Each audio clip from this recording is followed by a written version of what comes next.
Hello বন্ধুরা, আমরা চলে গেছিলাম চেন্নাই ভেন্ডালোর জু। ঢুকতেই দেখি দারুণ সুন্দর একটা ঝর্ণা। তারপর রাস্তায় যেতে যেতে দেখি একটা কি সুন্দর পাহাড়, আকাশটা কি সুন্দর ছিল, দারুণ দেখাচ্ছিল দৃশ্যটা।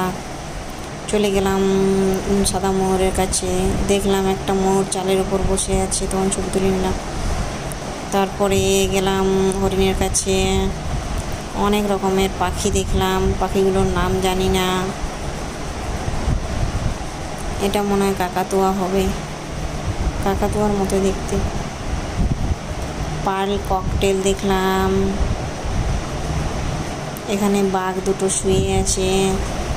এখানে দেখলাম যে গাধাকে ঘাস খাওয়াচ্ছে সবাই। এখানে চিতাবাঘ বসে আছে। তারপর কুমির দেখি সোজা চলে গেলাম সাপ দেখতে, ওই যে লাইন, এখানে 19 রকমের সাপ ছিল। সব শেষে দেখলাম একটা জিরাফ, বিশাল বড় জিরাফ।